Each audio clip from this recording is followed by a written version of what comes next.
Hollywood's golden age wasn't just diamonds and spotlight shimmer, it was needles, bleach, and midnight plunges into frigid basins. Tonight, we crack open the studio dressing room door to reveal the bizarre beauty rituals that classic screen queens swore by, and how those daring choices forever shaped their star power. Elizabeth Taylor. When magazines raved that Elizabeth Taylor's skin gleamed like marble, few knew she achieved that glow with a razor. Taylor secretly shaved her entire face several times a week, a trick borrowed from Japanese geishas that whisked away peach fuzz and dead cells, letting Technicolor lights bounce off her famously violet eyes. The practice was borderline scandalous. Ladies simply didn't wield razors, but on camera, the payoff was undeniable. Her Cleopatra close-ups sparkled, and even deep-focus lenses couldn't find a flaw. Studio makeup artists grumbled that Liz's self-shave altered foundation texture, yet directors loved the camera-ready sheen. It cemented her as MGM's flawless goddess long after her peers' skin began to dull. Joan Crawford. Every dawn, Crawford filled a basin with ice cubes, filtered water, and crushed rose petals, then dunked her face 25 times, counting aloud. The shock tightened pores, banished puffy eyes from late-night script reads, and reddened cheeks so she could skip rouge in soft-focus scenes.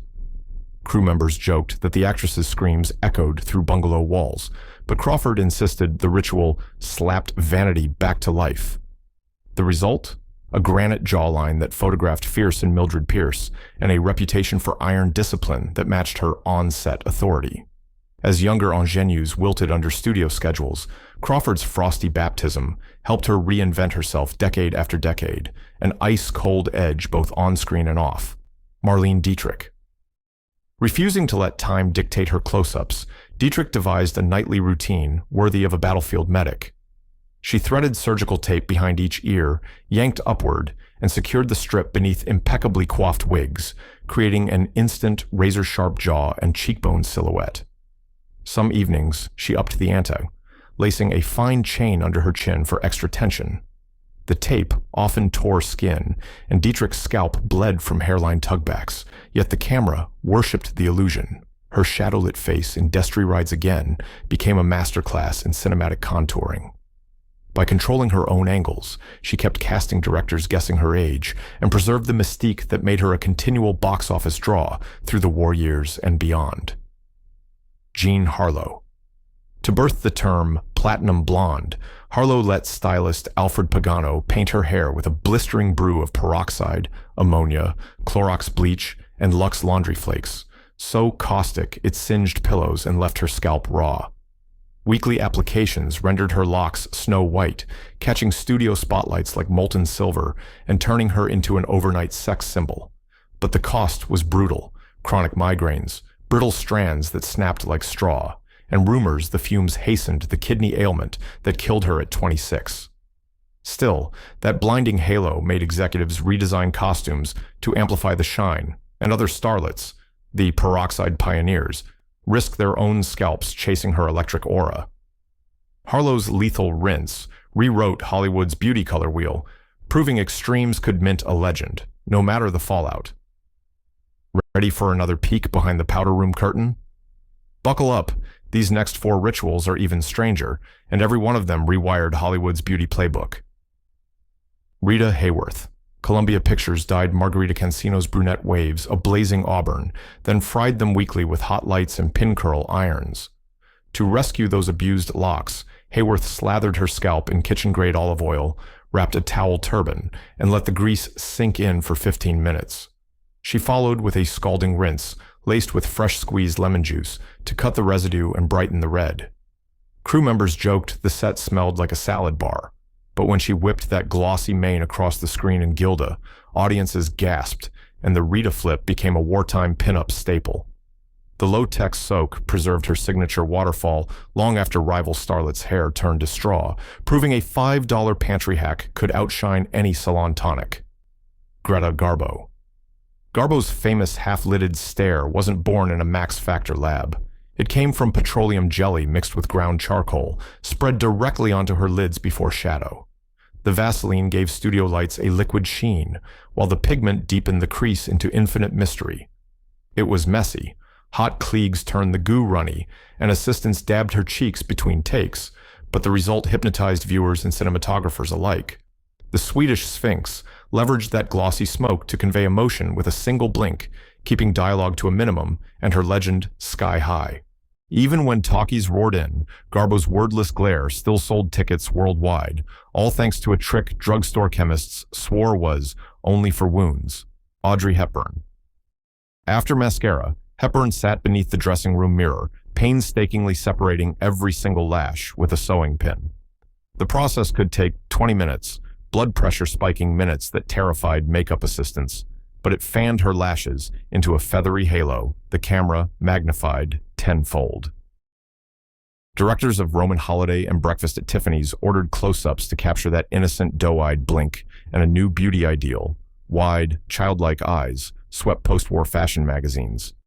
Doctors warned fans about corneal scratches, yet teenagers everywhere risked the jab to copy Audrey's gaze, cementing her as a style oracle whose makeup chair looked more like a tailor's bench than a vanity. Gloria Swanson. Long before clean beauty hit Instagram, Swanson pulped carrots, spinach, and lettuce in her bungalow blender, smearing the green mash across her cheeks like war paint. She refused tap water, too harsh, she claimed, and cleansed only with cold cream and bottled spring water from France. Fellow actresses mocked the smell, but Swanson's poreless skin beamed through silent film nitrate and, decades later, glittered under harsh Technicolor in Sunset Boulevard. Her crusade for unprocessed foods birthed one of Hollywood's first organic cosmetic lines and rebranded her from fading silent star to ageless wellness guru. Audiences who'd once seen her as a flapper now saw a prophet of longevity, proof that a salad on your face could be career insurance. Gloria Grahame. Grahame loathed the thinness of her upper lip, so before every take, she wadded tufts of cotton or tissue between gum and lip, creating the swollen, half-numb Novocaine pout that made film noir audiences swoon. The trick was as precarious as it was painful. Cotton sometimes slipped mid-kiss, and studio dentists warned of lesions and infections, but on camera, the illusion read as dangerous sensuality. That brash curve of lip won her the Oscar-winning role in The Bad and the Beautiful, and typecast her as the era's lethal sweetheart long after other ingenues had faded. Bette Davis. Each night after shooting, Davis iced her lids with chilled cucumber rounds, then smeared petroleum jelly beneath the eyes to lock moisture while she slept. Come dawn, she rinsed with more ice water, claiming the shock woke the whites of her eyes. Dermatologists called it pore-clogging madness, yet that glassy brightness powered the song Bette Davis Eyes and let her hold her ground against younger rivals in All About Eve. Directors booked her close-ups well into her 50s because, as one DP joked, those eyes could cut through nitrate stock. Mae West. Long before wellness bloggers praised clean oils, West slathered raw coconut oil from neckline to ankles every morning, swearing the tropical fat sealed in sin. Reporters visiting her pink LA apartment found jar after jar beside sun-blocked windows. She shunned daylight, so the oil wouldn't bubble on skin. The result was a mirror-like dew that masked wrinkles into her 80s and kept tabloids stunned when she starred in Myra Breckinridge at 77. West's gleaming visage became proof that sex appeal could outlive censorship, and it cost her only supermarket change: Sophia Loren. Loren's mother insisted good skin eats what the kitchen makes, so the Italian siren poured half a cup of extra virgin olive oil into steaming bathwater, letting the vitamin-rich sheen soak every pore. She rubbed a few drops through hair as leave-in gloss and dabbed the rest on cuticles while lines of two women dialogue floated overhead.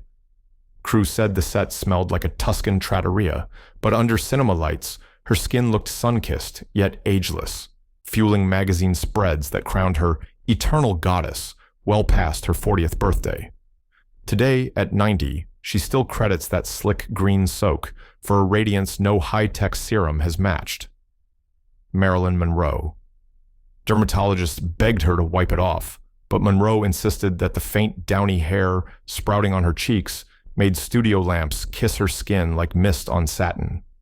Nightly, she massaged in placenta-based estrogen cream, then sealed everything beneath a thick layer of Vaseline before bed. The hormones stimulated vellus hair and locked in moisture, creating a diffused halo that cinematographers called built-in soft focus. The downside? Costly custom foundations to keep the extra shine from reading as sweat, and constant teasing from co-stars, who dubbed her fuzzy. Yet that luminous bloom helped her eclipse every other blonde on the Some Like It hot set, cementing a bombshell image so powerful that 20th Century Fox copied her lighting plan for lesser starlets long after her death. Betty Grable. Each dawn, Grable mixed cornmeal, warm water, and a dab of cold cream, then massaged the gritty paste from ankle to thigh until her famous limbs tingled pink. After rinsing, she slathered on coconut oil and wrapped each leg in cellophane to trap heat while she reviewed dance cues. The abrasive polish kept her skin camera smooth, but it also left microcuts that stung under stage lights, hazards she gladly accepted. In 1943, the studio capitalized, insuring her legs with Lloyd's of London for a staggering $1 million, a publicity stunt that rocketed pinup sales among GIs and made Grable the top-grossing female star of the 1940s. Her cornmeal ritual became legend. Beauty editors reprinted the recipe for housewives, and advertisers dubbed any hosiery with a back seam the Grable line. Carole Lombard.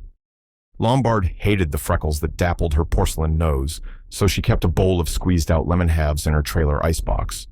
Between takes, she rubbed the peels across cheeks and forehead, letting citric acid bleach melanin while tightening pores.